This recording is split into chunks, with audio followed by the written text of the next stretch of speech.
Dalam peperangan, salah satu hal terpenting adalah penguasaan alat senjata tercanggih. Mereka yang menguasai persenjataan yang canggih biasanya akan memiliki peluang yang lebih besar untuk menang.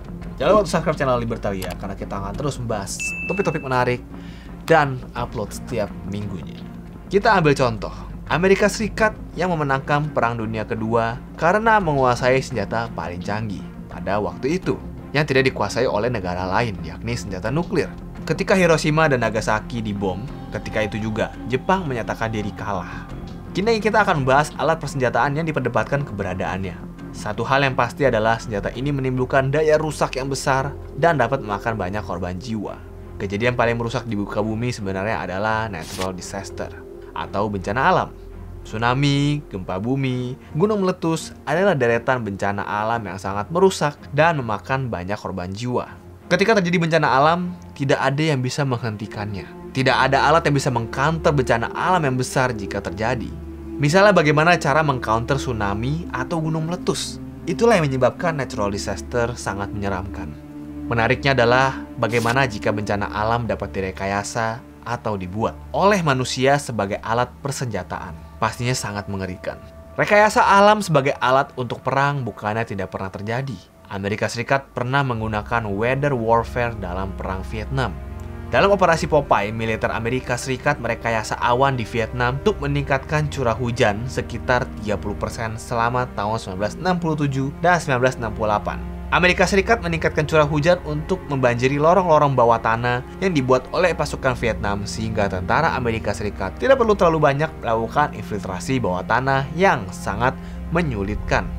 Oleh karena dilihat rekayasa alam atau cuaca sangat berbahaya bagi manusia, muncullah kesepakatan yang bernama Environmental Modification Convention yang mulai berlaku pada tahun 1976. Disepakati bahwa tidak boleh ada lagi yang melakukan modifikasi alam sehingga dapat mengakibatkan kehancuran yang berdampak panjang. Namun jauh sebelum Perang Vietnam, pernah ada upaya untuk menciptakan alat yang dapat menciptakan gelombang laut sebagai senjata.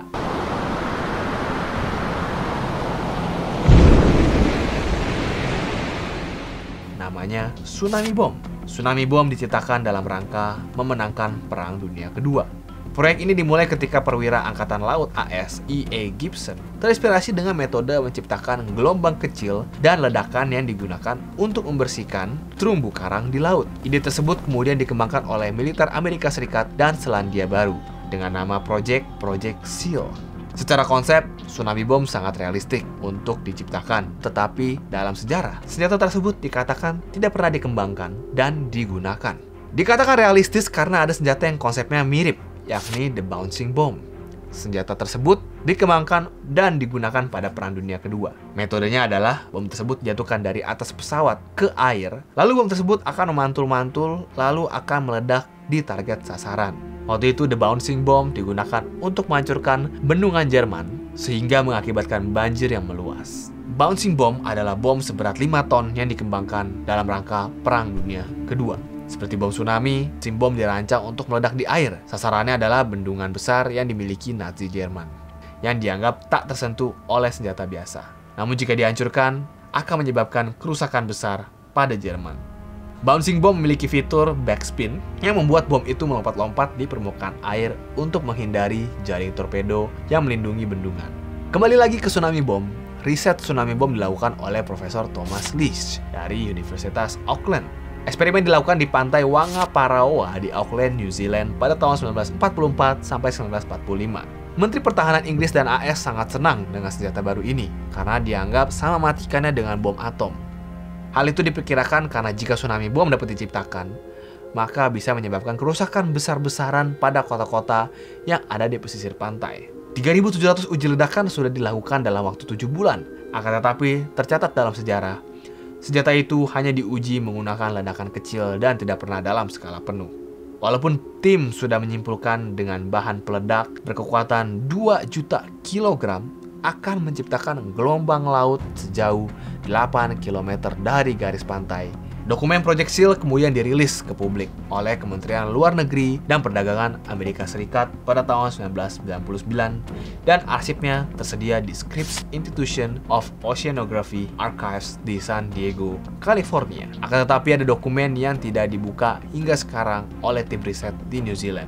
Hal tersebut menimbulkan pertanyaan, jangan-jangan senjata tersebut sebenarnya sudah ada, akan tetapi tidak pernah dimunculkan ke publik karena dapat menimbulkan dampak kerusakan yang dahsyat. Majalah Mesir Al-Osboa misalnya menyatakan bahwa gempa bumi dan tsunami Samudra Hindia tahun 2004 secara sengaja disebabkan oleh senjata nuklir yang diledakkan pada posisi strategis di bawah laut. Selain Amerika Serikat, juga diketahui bahwa ada negara lain yang mengembangkan senjata serupa, yakni Rusia. Senjatanya bernama Status 6 Oceanic Multipurpose System dengan kode name Poseidon. Alat ini adalah sebuah bom nuklir yang bisa berjalan sendiri, bisa dibawa dengan kapal selam atau ditanamkan di dasar lautan selama bertahun-tahun. Poseidon bisa berjalan lebih 10.000 km di bawah laut tanpa terdeteksi oleh radar. Kekuatannya sebesar 200 megatons, dibandingkan dengan bom nuklir terbesar yang pernah diledakkan di bumi bernama Tsar Bomba yang hanya berkekuatan 50 megatons. Tsar Bomba saja sudah lebih kuat 3.000 kali dari Little Boy dan Fat Man yang pernah diledakkan di Jepang. Apalagi Poseidon. Lebih parahnya lagi adalah tsunami tersebut akan sangat besar dan juga penuh dengan radiasi.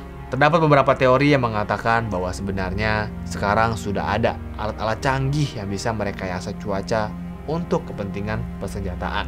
Misalnya adalah alat yang bernama High Frequency Active Auroral Research Program atau HAARP.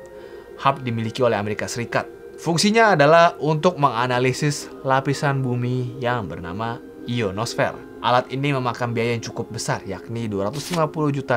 Ada teori yang mengatakan bahwa program penelitian teknologi radio yang didanai oleh pemerintah AS tersebut adalah sistem pengendali cuaca rahasia. Beberapa ahli teori telah menyalahkan badai Katrina tahun 2005 pada HAARP. HAARP juga diduga telah menyebabkan gempa bumi seperti gempa bumi Haiti 2010, gempa bumi dan tsunami Tohoku 2011, atau gempa Saravan 2013.